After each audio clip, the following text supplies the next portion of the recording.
বিরিয়ানি একটি উর্দু শব্দ যা ফার্সি ভাষা থেকে এসেছে। ফার্সি ভাষায় বিরিঞ্জ অর্থ চাল বা ভাত।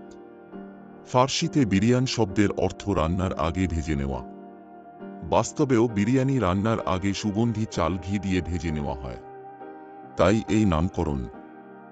বিরিয়ানির সঠিক উৎপত্তি সম্পর্কে অনিশ্চয়তা রয়েছে, তবে উত্তর ভারতে দিল্লির মুঘলাই রন্ধন প্রণালী, মুসলিম বস্তিপূর্ণ স্থানগুলিতে, রামপুর, লখনউ এবং অন্যান্য ছোট রাজ্যে বিরিয়ানি বিভিন্ন বৈচিত্র্যের উৎপত্তি লক্ষ্য করা যায়।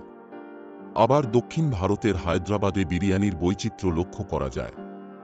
সেই সাথে তামিলনাড়ুর আম্বুর, তাঞ্জাভুর, চেটিনাড, সালেম, ডিন্ডিগাল ও কেরালার মালাবার, তেলেঙ্গানা এবং কর্ণাটক এর ভাটকল যেখানে মুসলিম সম্প্রদায় উপস্থিত ছিল সেখানেও এই রন্ধন পদের উৎপত্তি বলে মনে করা হয়। বিরিয়ানি পছন্দ করে না এমন মানুষ কজন আছে বলুন?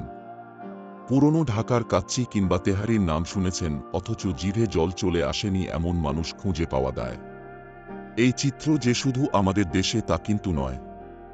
গোটা ভারতবর্ষের প্রতিটি আনাচে কানাচে সেই 400 বছর আগের মুঘল আমল থেকে আজ অবধি এতটুকুও কমেনি বিরিয়ানির আবেদন।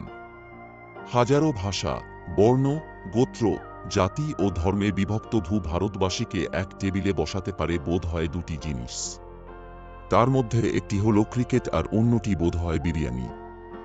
ভারতবর্ষের ইতিহাসে মুঘল সম্রাজ্ঞী মমতাজ মহল শুধু তাজমহলের কারণে অমর হয়ে আছেন এমন কিন্তু নয়।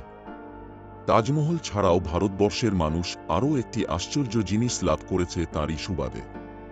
সেই জিনিসটি হল আমাদের সকলের প্রিয় খাবার বিরিয়ানি। জনশ্রুতি আছে একবার মমতাজ মহল ও মুঘল সৈন্যদের অবস্থা পর্যবেক্ষণ করতে বেড়াতে গেলেন, কিন্তু সম্রাজ্ঞী অত্যন্ত দুঃখের সাথে দেখলেন সৈনিকদের স্বাস্থ্যের অবস্থা অত্যন্ত করুণ। তাই মিলিটারি মেসের বাবুর্চিকে তিনি স্বয়ং নির্দেশ দিলেন চাল ও গোশত সমৃদ্ধ এমন একটা পুষ্টিকর খাবার তৈরি করতে যেটা সৈনিকদের ভগ্ন স্বাস্থ্য পুনরুদ্ধার করে দিতে পারবে। সম্রাজ্ঞী মমতাজ মহলের আদেশে বাবুর্চি যে খাবারটি তৈরি করলেন সেটাই আজকের দিনের বিরিয়ানি নামে পরিচিত। পরে ভোজন রসিক মুঘলদের খাবার টেবিলে জায়গা পেতে বেশিদিন অপেক্ষা করতে হয়নি সুস্বাদু বিরিয়ানির। মুঘলরাই ভারতে যেখানে যেখানে গিয়েছেন সেখানেই জনগণের মাঝে ছড়িয়ে দিয়েছেন বিরিয়ানির স্বাদ। সেটা আবার স্থানীয়দের হাতে পেয়েছে একটি নতুন মাত্রা।